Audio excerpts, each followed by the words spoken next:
Investment administration is not an endorsement of the firm or its representatives by securities regulators, nor is it an indication that the advisor has attained a particular level of skill or ability. Investment advisory services may only be provided to clients in jurisdictions in which the firm and its representatives are appropriately registered or exempt from registration. You should not assume that any discussion or information contained in this broadcast serves as the receipt of or as a substitute for personalized investment advice from the advisor. Different types of investments involve varying degrees of risk, and there can be no assurance that the future performance of any specific investment strategy, or product, or any non-investment related content made reference to directly or indirectly in this broadcast will be profitable, equal any corresponding indicated historical performance level or levels, be suitable for your portfolio or individual situation, or prove successful. Past performance is not indicative of future results. Investment advisory services offered through Wealth Quarterback LLC. Tired of losing money in the stock market roller coaster? Frustrated with the government taxing you into oblivion? Worried about inflation?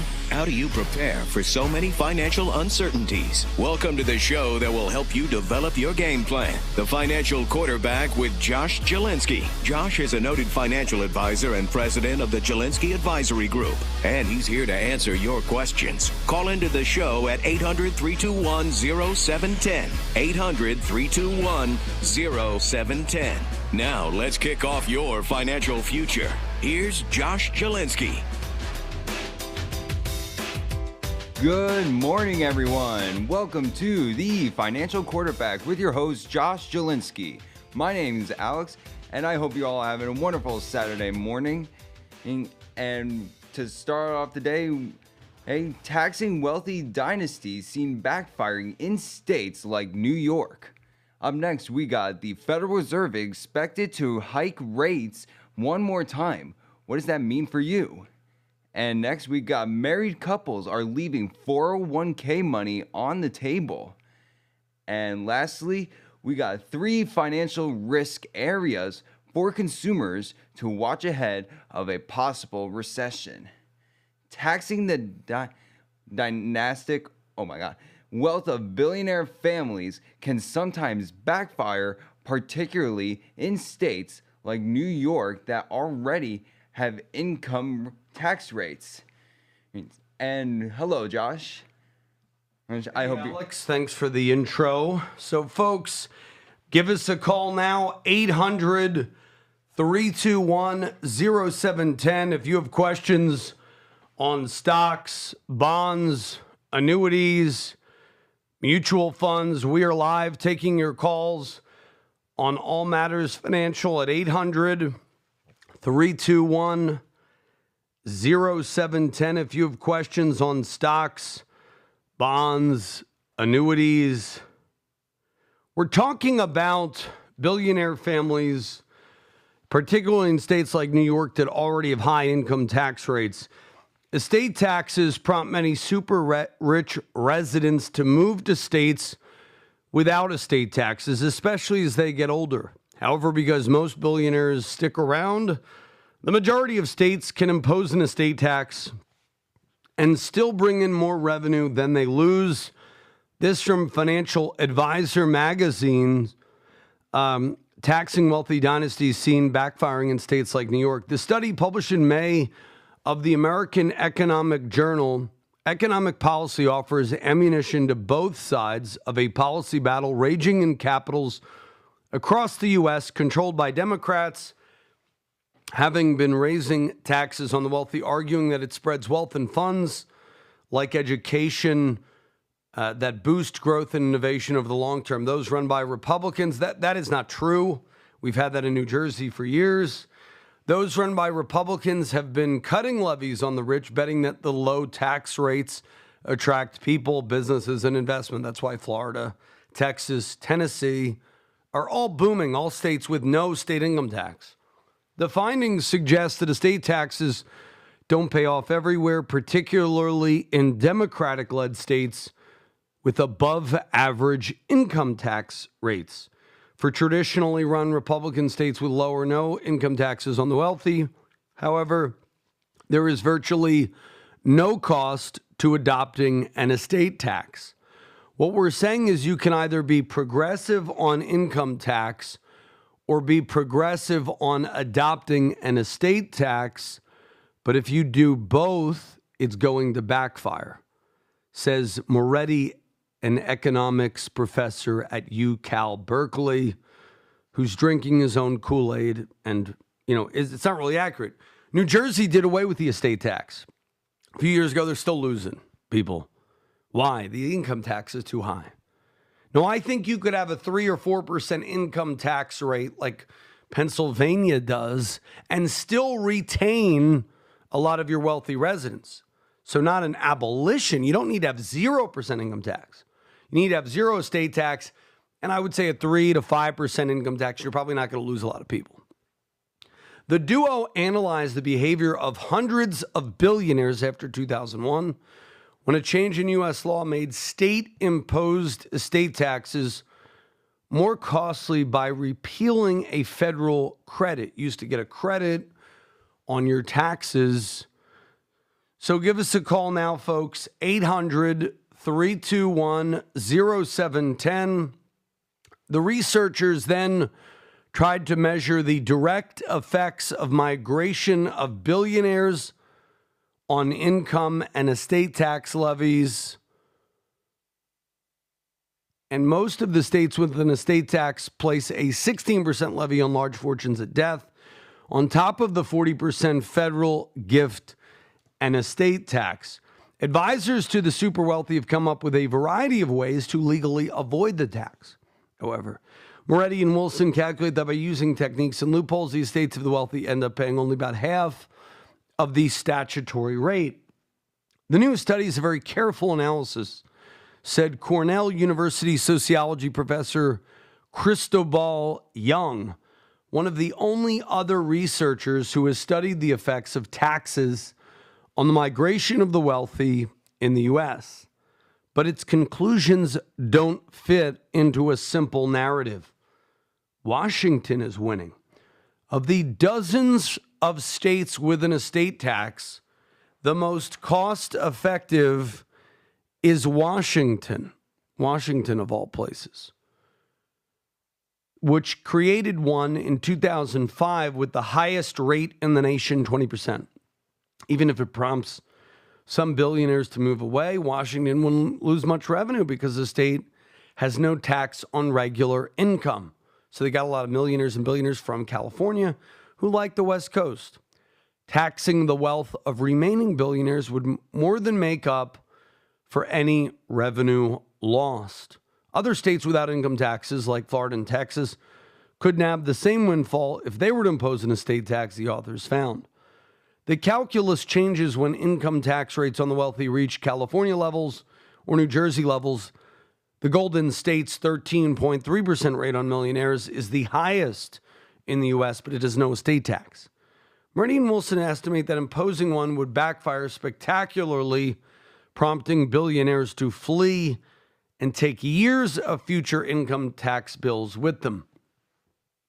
Despite heavily taxing the rich, California and New York have more than twice as many billionaires as Texas currently and Florida. Yet, I think that's changing. Of the world's 500 richest people in the Bloomberg Billionaires Index, 44 live in California, 30 in New York, 24 in Texas, and 8 in Florida. I don't know when that data was. I think there's about 8 in the town of Palm Beach alone.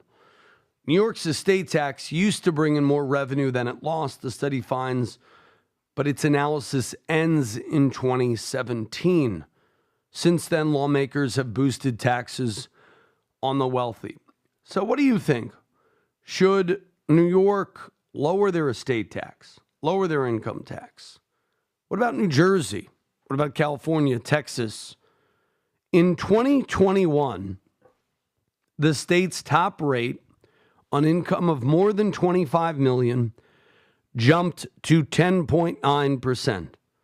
Add in New York City's local income tax of almost 4%, and some New Yorkers are paying even more than Californians. The higher rates suggest New York's estate tax is probably backfiring now. Research from Cornell's Young has found income taxes historically having little impact on where rich people lived. And rich taxpayers who can afford to live anywhere tend to be less likely to move than other Americans. Still, terms of the tax competition between states have changed since the pandemic, which popularized remote work. And since federal tax changes widen gaps in effective rates between states by capping state and local deductions. Several high-profile billionaires have relocated their businesses to states without income tax, including Elon Musk, who went from Cali to Texas, hedge fund founder Ken Griffin of Citadel, who left Illinois for Florida, and investor Carl Icahn, who moved to Florida from New York. And I think about every billionaire from New York is moving to Florida. Experts predict the Federal Reserve they approved a 0.25% interest rate increase this week. The 0.25% point hike will mark the 10th time the Fed has raised its benchmark interest rate in over the past year. That is the fastest pace of tightening since the early 1980s. Consumers are now paying more to borrow while still grappling with the high cost of living, causing them to feel increasingly worse off financially. And even though the Fed's rate hike cycle has started to cool inflation, higher prices are causing real wages to decline. This from CNBC. Real average hourly earnings are down now 0.7% from a year earlier, according to the Bureau of Labor and Statistics. So we will be back with your questions all hour. We're live at 800-321-0710. This is Josh Jelinski, the financial quarterback. Don't touch that dial. Tune in to the financial quarterback Josh Jelinski this weekend and learn how to protect your financial future in a down economy. Josh and his team at the Jelinski Advisory Group can help you lower your taxes and lower your risk in these uncertain times with a 27-point checklist designed to improve your financial health. Whether you're worried about runaway prices, fear of an upcoming recession, or a stock market meltdown, tune in to the financial quarterback and count on Josh Jelinski to call the play. For a free copy of Josh's book, The Retirement Reality Check, call 888-988-5674. That's 888-988-5674. Or visit Jelinski.org. That's JALINSKI.org. Maybe it seems like prices can't get much higher, or that the stock market is headed for bear territory, or maybe you're worried about another great recession. Josh Jelinski, the financial quarterback, can help you protect your family's financial future in times like these. Tune in this weekend to the financial quarterback to hear how Josh and his team can help you decrease your tax liability and lower your risk. Call 888-988-5674 to take advantage of Josh's 27-point plan to achieve financial health. And when you call, you'll receive a free copy of Josh's book, Retirement Reality Check. Tune in every weekend to the financial quarterback and call 888-988-5674 to receive your free copy of Retirement Reality Check. We're back. This is Josh Jelinski, the financial quarterback, taking your calls on all matters financial. People are struggling now. Real wages are down. Average credit card rates top 20%. Most credit cards come with a variable rate. And get this, which has a direct connection to the Fed's rate hike. After a prolonged period of rate hikes, the average credit card balance has a average interest rate of, get this, 20%, an all-time high. While balances are higher and nearly half of credit card holders carry credit card debt from month to month, according to a bank rate report. Yet another rate hike from the Fed means today's sky-high credit card rates will rise even further in the very near future, said Matt Schultz, chief analyst at LendingTree. Cardholders should expect their current card's interest rates to rise in the next billing cycle or two. Mortgage rates now are around 6.5%. Although 15-year and 30-year mortgages are fixed and tied to Treasury yields and the economy, anyone shopping for a new home has lost considerable purchasing power, partly because of inflation and the Fed's policy moves. The average rate for a 30-year fixed mortgage sits at 6.48%. According to Bank Rate, down slightly from November's high, but still much higher than it was a year ago. While borrowers can save money relative to what they would have paid for a mortgage a few months ago, they're still going to be shelling out much more than they would have had they bought a home at the start of last year, said Jacob Channel, senior economic analyst at LendingTree. All in all, there's no getting around just how tough today's housing market is for many people to break into and navigate. Adjustable rate mortgages, or ARMs, and home equity lines of credits are pegged to the prime rate.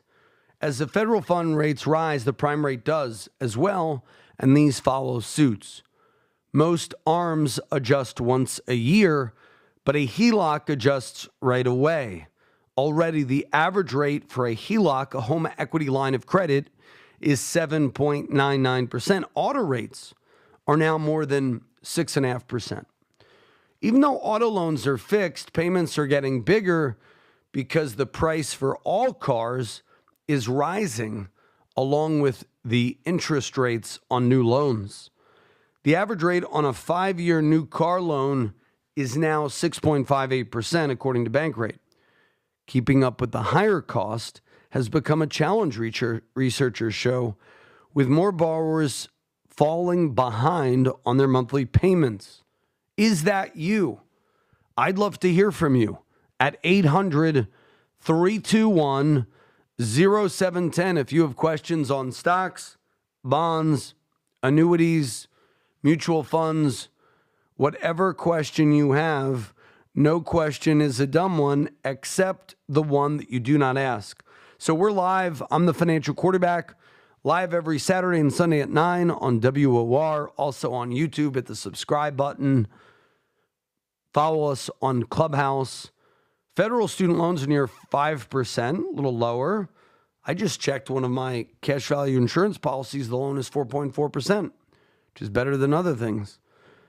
Federal student loans are also fixed, so most borrowers aren't immediately affected by rate hikes. The interest rate on Fed student loans taken out for the 2022 to 2023 academic year already rose to 4.99%, and any loans dispersed after July 1 will likely be even higher. Interest rates for the upcoming school year will be based on an auction of 10-year Treasury notes later this month. For now, anyone with existing federal education debt will benefit from rates at 0% until the payment pause ends, which the U.S. Department of Education expects to end sometime this year. Now, there's good news about all these higher interest rates. Some bank rates are up to 4.5%.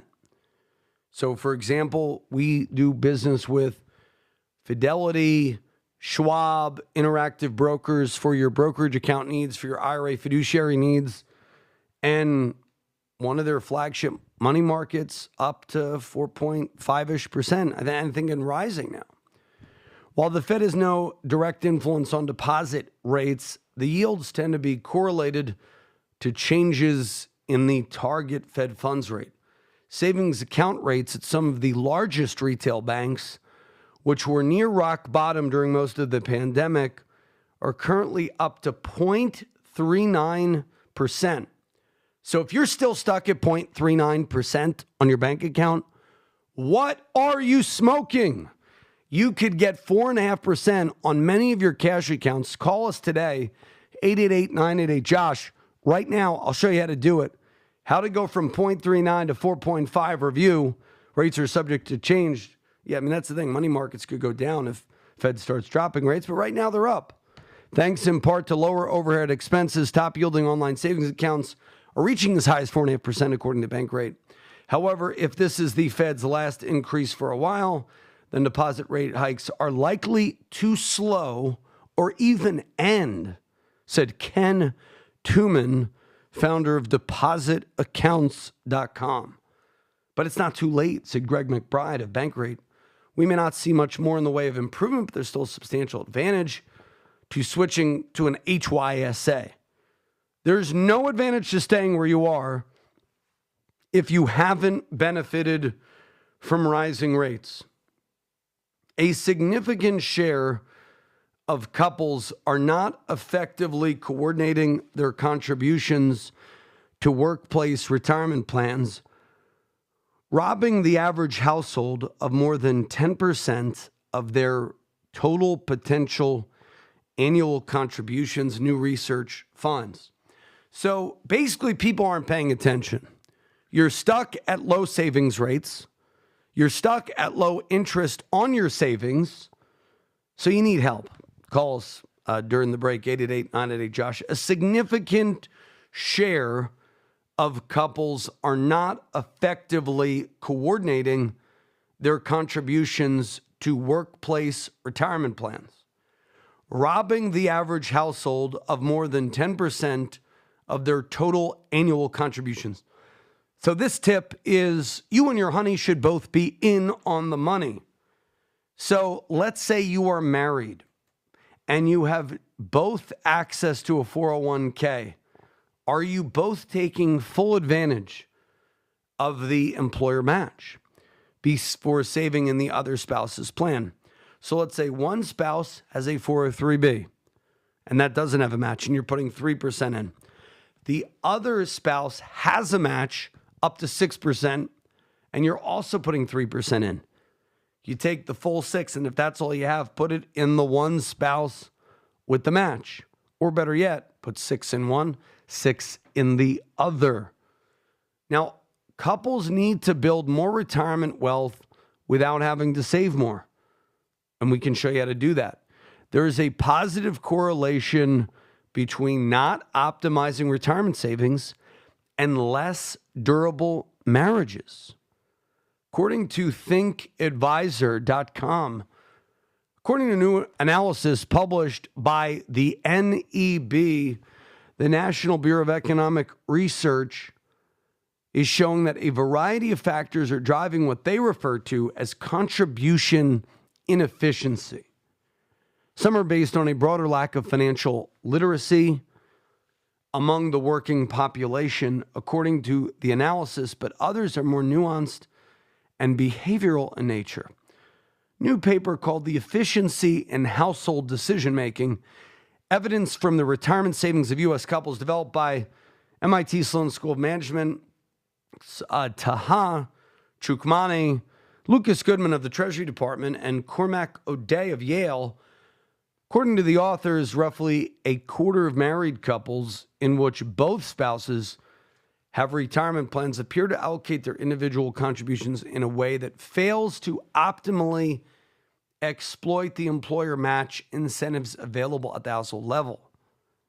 In other words, by maxing out whichever spouse's employer match is more generous, these couples could generate additional long-term savings without having to make additional sacrifices in the short term. Notably, the researchers suggest that the lack of coordination can be explained by inertia, automatic enrollment trends, or simple heuristics. Instead, they identify a number of compelling indicators that suggest weaker marital commitment correlates strongly with the incidence of inefficient allocations. So they're saying it's not due to inertia. It's due to that you're not really that committed to each other.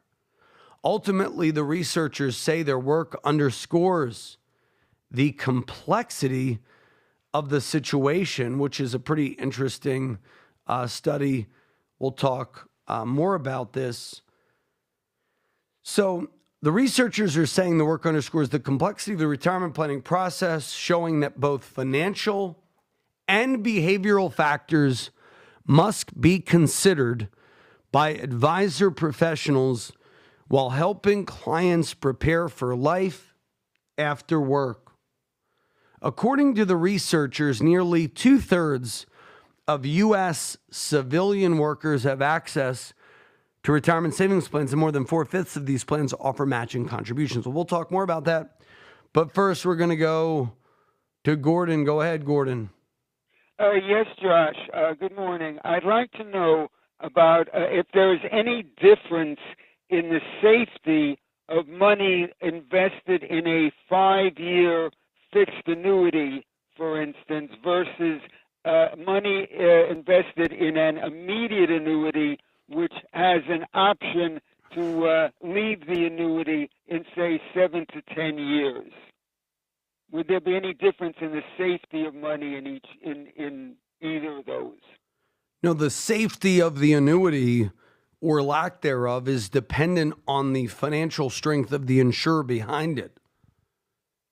So you can check out your insurer at AM Best or Standard & Poor's rating agencies and find out more about whether your annuity is with a solid, financially strong insurer. The type of product has nothing to do with it. Okay, yeah. Well, that's good to know. That the money would be safe in either any type of annuity from a good company, equally safe. Yeah, so give us a call, 888-988-JOSH. Any other questions, Gordon? Yes, just like to know, would there be any problem in getting a good annuity from a dividend-paying mutual insurance company at the present time? Repeat that? Is there any problem in getting a good annuity from a dividend-paying mutual insurance company at this time? No problem that I'm aware of, although annuities don't pay dividends. The life insurance generally is what pays dividends or stocks. But you've mentioned that you could get mutual insurance. That is a good company like that. I mean, yeah, you should be looking at mutuals. Mutuals are good, also privately owned companies, and highly rated companies when buying an annuity or life insurance policy. Up next, we'll be back with more of your calls at 800-321-0710. We'll be back after these messages with your questions at 800-321-0710. So if you want to get on the show, call me now. We're live taking your questions at 800-321-0710. This is Josh Jelinski, the financial quarterback. Don't touch that dial. Tune in to the financial quarterback Josh Jelinski this weekend and learn how to protect your financial future in a down economy. Josh and his team at the Jelinski Advisory Group can help you lower your taxes and lower your risk in these uncertain times with a 27-point checklist designed to improve your financial health. Whether you're worried about runaway prices, fear of an upcoming recession, or a stock market meltdown, tune in to the financial quarterback and count on Josh Jelinski to call the play. For a free copy of Josh's book, The Retirement Reality Check, call 888-988-5674. That's 888-988-5674. Or visit Jelinski.org. That's JALINSKI.org. We're back taking your calls on All Matters Financial. We're talking about running the numbers, which covered the filings of more than 6,000 DC plans in the U.S., covering more than 44 million eligible employees. And the researchers found that 24% of couples in the sample failed to exploit a within-period intra-household arbitrage condition. Stated more simply, these couples are missing out on an opportunity to adjust their contributions in a way that would increase their retirement wealth without changing their current consumptions. Are you an efficient couple or an inefficient couple? Call me right now at 888-988-JOSH and find out why. So you could generate more long-term wealth and increase your current consumption at no cost to retirement wealth by simply reallocating existing contributions from the account of the spouse with the lower marginal match to the account of the spouse with a higher marginal match, and boom, voila, you're more efficient. According to the researchers, the result is remarkably robust. To a variety of restrictions one could apply to the sample, and the magnitudes of inefficiency are similar when focusing only on, for example, couples in which neither spouse is 55 years of age or older, or couples with more substantial earnings. Basically, the moral of the story is get in on the money decisions. Give you an example. A couple should always contribute first to the account with the highest match rate. If one spouse has a dollar for dollar employer match up to a cap, and the other spouse has 50 cents on the dollar for dollar match on their retirement, they really should be taking advantage of both. However, if you have limited funds, do the one with the dollar for dollar match first, then the 50-cent dollar. But you want to make sure maybe you sign a prenup or some type of agreement that, hey, you're going to split this money if there's a divorce. Then the efficient allocation at the household level is to fully exploit the match offered to the first spouse before making any contribution to the second spouse. So let's digest the results. The authors emphasize that roughly 3/4 of couples who do not fail the efficiency test are not necessarily coordinating their retirement savings contributions. They may just happen. So 3/4 of couples are not coordinating. What's wrong with you? No wonder why half of all marriages end in divorce. They may just happen to independently choose individual contributions that are consistent with household level efficiency. Thus, to provide a benchmark, the researchers generated 2 placebo samples. The first involved rearranging all the individuals in the sample of couples into new placebo marriages, such that every individual has a new spouse who shared similar observable characteristics with their actual spouse. The second was forming placebo couples out of the unmarried individuals that resembled married individuals. In these 2 placebo samples, in which there was by construction no coordination between the synthetic spouses, the researchers found that 35 to 38% of couples failed to exploit an available arbitrage opportunity. So 35 to 38% of couples listening right now are failing to coordinate their 401k. Relative to these benchmarks, our finding of 24% of true couples failing to exploit an arbitrage opportunity implies that while some couples actively coordinate, a substantial share of couples do not coordinate when making their retirement savings contribution. Here's the point. You and the honey should both be in on the money.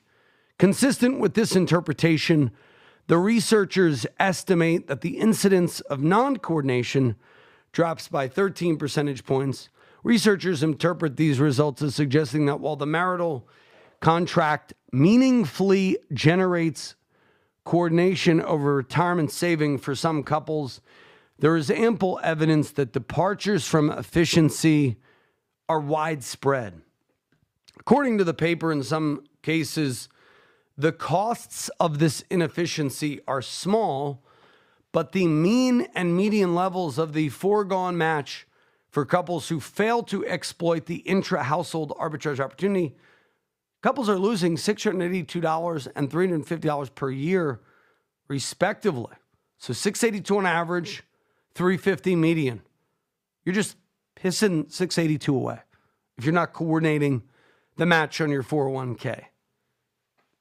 So 13 and 9% of the total employee retirement contributions were analyzed. So bottom line is you're not being that efficient. A recession may be in the forecast. From some of you, the Federal Reserve said the banking crisis may prompt a mild recession later this year. Are we not already there? On Wednesday, the central bank raised rates 0.25, signaling it could be the end of the cycle of increases. The idea of a likely downturn is not a surprise to some Americans. In a Morning Consult poll in January, 46% of respondents said the country is already in recession.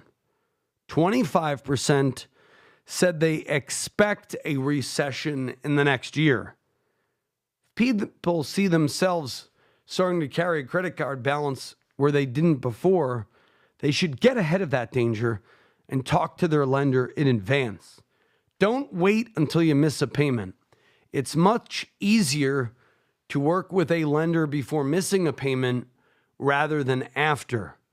According to CNBC, financial risks consumers need to watch ahead of a possible recession. More recently, members of the National Association for Business Economics were divided over whether a recession may happen in the next 12 months. A recession has been typically defined as 2 quarters of negative GDP. Therefore, a recession is typically not formally announced until after it has already set in. While many are expecting a downturn, experts say it is not a foregone conclusion that it will happen. Brett House, a professor of professional practice in economics at Columbia Business School, said, "I don't think it's predictable that we're going to end up in a recession. A recession may not be a necessary outcome," House said, particularly as the economy has shown it is more resilient to interest rate increases than expected. Interest rate increases are aimed at tamping down record high inflation. The Fed's goal is to get inflation down to 2%, as measured by the Core Personal Consumption Expenditures Price Index. Core PCE increased 4.6% over the past 12 months. My belief is that we don't get inflation down to 2% without a recession. As the economy fluctuates, experts say that there are several key risks that consumers may want to keep an eye on. Job loss may push all the other dominoes down. The unemployment rate dipped to a record low 3.5%, according to the most recent jobs report. However, new data is showing that job vacancies dropped to 9.59 million in March, the lowest level in almost 2 years. That still leaves about 1.6 open jobs to every available worker, which is very good, said Andy Challenger. Moreover, month-over-month wage gains are still taking place, and quits rates are pretty high as people continue to feel comfortable finding positions that may be a better fit. Even if the Fed achieves a perfect soft landing with the economy, it will still likely mean increased layoffs and fewer job opportunities. But for now, it's a good time to be job searching, even though the market has cooled from 6 months ago. The labor market may never be this good again in our lifetimes. It's never been before. If the economy starts to slump, unemployment will likely go up, and that will affect other areas of household finance. When somebody loses a job, it tends to push all the other dominoes down. Pricey car loan quickly becomes untenable. Auto loan delinquencies are already rising, a particular sign for borrowers with weaker credit profiles. If unemployment goes up, there will be a surge in auto loan defaults and repossessions. These payments can be large, with new car buyers taking on loans topping more than $1,000 a month. If you can't afford that, buddy, don't spend $1,000 a month on a car. What are you, an idiot? A big car payment quickly becomes untenable in the face of a job loss or other income reductions. Financial tip: buy a car with cash and run it till it's like 10 years old or longer. Run it till it dies, 20 years. That's a way to wealth, or at least to avoid poverty. So we'll talk more about credit cards, delinquency rates, and more This is Josh Jelinski, the financial quarterback. Don't touch that dial. Maybe it seems like prices can't get much higher, or that the stock market is headed for bear territory, or maybe you're worried about another great recession. Josh Jelinski, the financial quarterback, can help you protect your family's financial future in times like these. Tune in this weekend to the Financial Quarterback to hear how Josh and his team can help you decrease your tax liability and lower your risk. Call 888-988-5674 to take advantage of Josh's 27-point plan to achieve financial health. And when you call, you'll receive a free copy of Josh's book, Retirement Reality Check. Tune in every weekend to the Financial Quarterback and call 888-988-5674 to receive your free copy of Retirement Reality Check. Tune in to the Financial Quarterback Josh Jelinski this weekend and learn how to protect your financial future in a down economy. Josh and his team at the Jelinski Advisory Group can help you lower your taxes and lower your risk in these uncertain times with a 27-point checklist designed to improve your financial health. Whether you're worried about runaway prices, fear of an upcoming recession, or a stock market meltdown, tune in to the Financial Quarterback and count on Josh Jelinski to call the play. For a free copy of Josh's book, The Retirement Reality Check, call 888-988-5674. That's 888-988-5674. Or visit Jelinski.org. That's JALINSKI.org. Okay, we're back. This is Josh Jelinski, the financial quarterback, taking all of your questions on All Matters Financial.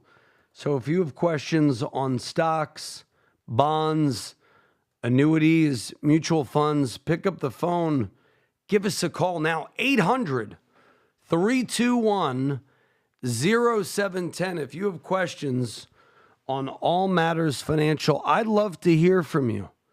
Give me a call right now, 800-321-0710. We talked about couples not coordinating their 401k. We're talking about a recession, which, this is like the most talked about recession in years. Now let's talk about 3 IRA beneficiary categories. This is from IRAhelp.com. Now, maybe you're worried about the Secure Act 2.0 and the original Secure Act. Many of you do not understand the problems created by the Secure Act and Secure Act 2.0. If you have an IRA and you don't know how the Secure Act 2.0 affects you, call us now, 888-988-JOSH. If we're discussing 3 beneficiary categories created by the Secure Act, one of the things that you want to realize is that you have to realize it created 3 beneficiary categories if you have an IRA. One is called the non-designated beneficiary. These are not people. For example, if you leave your IRA to an estate or charity, if you die with an IRA before April 1st of the year you turn 73, the inherited IRA account must be withdrawn by the end of the 5th year after death. That's called the 5-year rule. If the owner dies on or after April 1st of the year you turn 73, that's called the RBD, the required beginning date. Required minimum distributions must be taken over the deceased IRA owner's remaining single life expectancy table. This is what we call the ghost rule. So if you leave your money to a charity or an estate, basically not a real person, you can do the ghost rule. Or you have the 5-year rule. Then there's something called the non-eligible designated beneficiary. And then there's going to be something called the eligible designated beneficiary. So there are 3 categories of beneficiaries when it comes to an IRA, according to the new Secure Act 2.0. Number 1 is a non-person, non-designated beneficiary, an NDB. Then there's something called an NEDB, or a non-eligible designated beneficiary. This group includes all living people who do not qualify as eligible designated beneficiaries. NEDBs get the 10-year rule. The NEDB 10-year payout structure is predicated on when the IRA owner died in relation to their required beginning date. If the death is before the RBD, there are no annual RMDs during the 10-year window. If death comes on or after the RBD, RMD rules apply for 10 years, within the 10 years. Then there's the category called EDB, eligible designated beneficiary. These living people can still choose the stretch. So the stretch was not totally killed, but it was sufficiently vanquished. Living people can still choose to stretch RMD payments from the inherited IRA over their own life expectancy.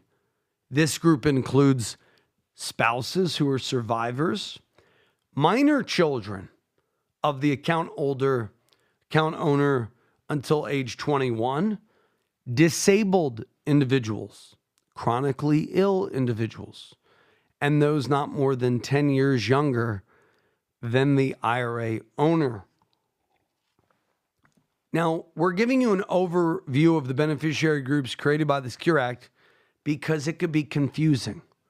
There are real-life different scenarios require mastery of these rules to ensure a proper outcome. And we're not even mentioning successor beneficiaries or the additional benefits afforded to spouses. Bottom line, there is no substitute for a dedicated advisor who knows these categories cold. So call us, 888-988-JOSH. If you don't know the implications of the new Secure Act, we're here to help you, 888-988-JOSH. Basically, if you have a 401k, IRA, any tax-deferred investment, you need to call us, 888-988-JOSH. Next up, we have Ted. Go ahead, Ted. Yeah, hi, Josh. Long-time listener. Just to set up, I guess, the question, I'm 60 years old. I live in New York. As you've been talking about all morning, I'm going to be retiring next year, moving to Florida. Hopefully that's a better, tax state for me. I have about $23,000 in credit card debt that I just really want to pay. I want to pay it off. And my question is, I have an IRA, which I don't want to touch. My house is paid off. I don't want to dip into the home equity because I want to sell my house next year. But I do have about $25,000 in just some stocks. And I was thinking about just cashing them all in and paying off the credit card debt. What do you think about that? And do you have a different option? I would rather you work a second job. Do you have cash at the bank, not earning anything that you could use to pay off that credit card debt? No, I just no, I don't have that kind of money just in a regular savings account. How much could you afford to put away to that credit card debt every month? About $2,000. And how much is the total debt? $23,000. Can you put $2,000 a month for the next 12 months and get rid of it? I can. That's what I would prefer. That way you keep your investments, okay, which could be used for emergencies as well. Now, one of the things we may want to do if you call us at 888-988-JOSH is see, okay, sometimes depending on your tax bracket, you could sell off certain shares and not really also hurt yourself from a tax perspective. So if, let's say, you could sell 2,000 shares and it would be zero tax because of your tax bracket, I don't know if you're in the 0% capital gains tax or not. If you are, that may be something. No. So I would call us 888-988-JOSH. We can set you up with a debt repayment plan. My initial gut says take that $2,000 a month and just polish it off over the next 12 months. And don't buy any stupid thank you stuff. for your opinion. Well, thanks so much, Ted. We'd love to talk to you. 888-988-JOSH. We'll be back, folks, after these messages. Maybe it seems like prices can't get much higher, or that the stock market is headed for bear territory, or maybe you're worried about another great recession. Josh Jelinski, the financial quarterback, can help you protect your family's financial future in times like these. Tune in this weekend to the Financial Quarterback to hear how Josh and his team can help you decrease your tax liability and lower your risk. Call 888-988-5674 to take advantage of Josh's 27-point plan to achieve financial health. And when you call, you'll receive a free copy of Josh's book, Retirement Reality Check. Tune in every weekend to the Financial Quarterback and call 888-988-5674 to receive your free copy of Retirement Reality Check. Okay, we're back taking your calls, 800-321-0710. Would love to meet with you. And folks, you can get my book for free right now if you schedule and keep your no obligation review at 888-988-JOSH. Many of you are worried, are we in a recession? You have credit card debt you want to polish off. You have a 401k, you don't know how to allocate it. You have an IRA, you're worried because you're down maybe 15% from where you were a year ago. And you're like, what do I do with my money? Well, call us for a second opinion on your wealth. We would love to talk to you at 800-321-0710. 800-321-0710. Small businesses are falling short of their retirement goals. According to a research report by investment manager Capital Group, they are recommending small business owners connect with a financial professional to choose the right plan and act as soon as possible because certain retirement plans require a start date no later than October 1 of this year to become effective this calendar year. The study shows that 2/3 of small businesses without a retirement plan say they are highly likely to offer one, but only 49% have made the moves to do so. According to investmentnews.com, small businesses are falling short of retirement plan goals. Many business owners may not be offering retirement plans as a result of confusion about the cost and company size requirements. The study showed that 2/3 of small businesses without a retirement plan are likely to offer one, but only 28% of businesses with fewer than 10 employees offer a retirement plan, and only 51% of businesses with 10 to 24 employees. So if you're in that 25 employee category or under or over, we're here to help you start up your 401k or retirement plan. So call us during the break, 888-988-JOSH. Offering a retirement plan to one's employees can be a critical asset for a business owner who wants to retain and attract new talent, but concerns about cost and lack of guidance are holding many of them back. So we can show you how to do it in an affordable way, thanks to a new provision in Secure Act 2.0 that makes it a great time for small business owners to set up a retirement plan due to tax credits. So during the break, we're going to go to the news. We're going to go to your calls. We have a fantastic guest up. You don't want to miss it. Give us a call at 888-988-JOSH. You get the free book when you schedule and keep your no obligation review. And we'd love to meet with you. Give us a call now, 888-988-JOSH. You get the free book, Retirement Reality Check, when you schedule and keep your no obligation review. 888-988-JOSH, 888-988-JOSH. I want to thank you for joining us this hour. You don't want to miss the next guest. One of the most fascinating interviews I've done in a while. So stay tuned. Give us a call during the break, 888-988-JOSH. This is Josh Jelinski signing off for the hour. We'll be back in just a few minutes. Maybe it seems like prices can't get much higher, or that the stock market is headed for bear territory, or maybe you're worried about another great recession. Josh Jelinski, the financial quarterback, can help you protect your family's financial future in times like these. Tune in this weekend to the Financial Quarterback to hear how Josh and his team can help you decrease your tax liability and lower your risk. Call 888-988-5674 to take advantage of Josh's 27-point plan to achieve financial health. And when you call, you'll receive a free copy of Josh's book, Retirement Reality Check.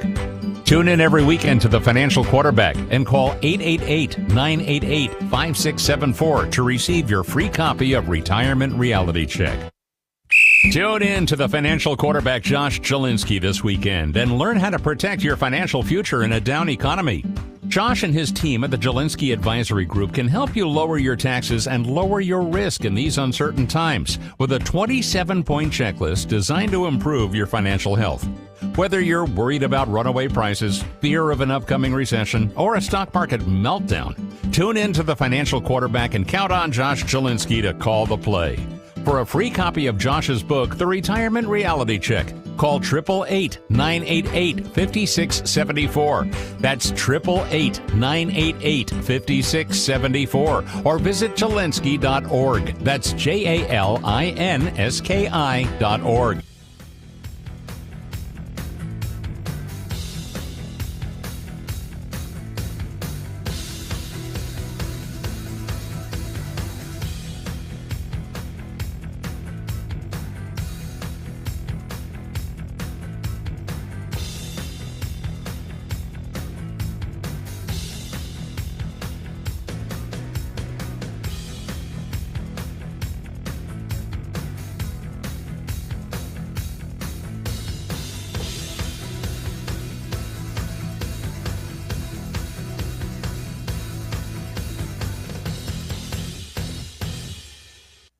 WOR and WAXQ HD2 New York, an iHeart radio station. Listen on the free iHeart Radio app for all your music, radio, and podcasts. He's looking out for you